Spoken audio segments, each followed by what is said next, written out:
കഴിഞ്ഞ summer transfer ജാലകത്തോടെ Cristiano റൊണാൾഡോയും Lionel മെസ്സിയും European ഫുട്ബോളിനോട് പൂർണ്ണമായും വിട പറഞ്ഞു. റൊണാൾഡോ 2023 ജനുവരിയിൽ തന്നെ സൗദി ലീഗിലെത്തി. മെസ്സിയാവട്ടെ കഴിഞ്ഞ സീസൺ പൂർത്തിയായപ്പോഴാണ് PSG വിട്ട് അമേരിക്കൻ ക്ലബ് ഇന്റർ മയാമിയിലെത്തിയത്.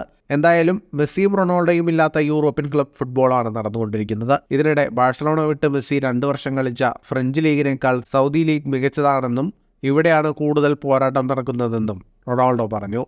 ദുബായിൽ നടന്ന ഗ്ലോബ് സോക്കർ അവാർഡ് ദാന ചടങ്ങിൽ സംസാരിക്കുകയായിരുന്നു സൂപ്പർ താരം. സത്യം പറഞ്ഞാൽ എൻ്റെ അഭിപ്രായത്തിൽ സൗദി ലീഗ് ഫ്രഞ്ച് ലീഗിനേക്കാൾ മികച്ചതാണെന്ന് ഞാൻ കരുതുന്നു. ഫ്രഞ്ച് ലീഗിൽ 2-3 ടീമുകൾ നല്ല നിലയിലുണ്ട്. എന്നാൽ അതിനേക്കാൾ ശക്തമായ പോരാട്ടം ഇപ്പോൾ സൗദിയിലാണ് നടക്കുന്നത്. സൗദിയിൽ നടക്കുന്നത് എന്താണെന്ന് തനിക്കറിയാം. ശോഭനമായൊരു ഭാവി സൗദി ലീഗിനുണ്ടെന്നും റൊണാൾഡോ പറഞ്ഞു. റൊണാൾഡോയ്ക്ക് പിന്നാലെ കരീം ബെൻസെമയെയും ബ്രസീലിയൻ താരം നെയ്മറയും ഉൾപ്പെടെ നിരവധി പ്രമുഖർ സൗദി അറേബ്യയിലെത്തിയിരുന്നു. ഫുട്ബോൾ ലോകത്തെ കൂടുതൽ വാർത്തകൾക്കും വിശേഷങ്ങൾക്കുമായി സ്പോർട്സ് കഫേ ഇപ്പോൾ തന്നെ സബ്സ്ക്രൈബ് ചെയ്യുക.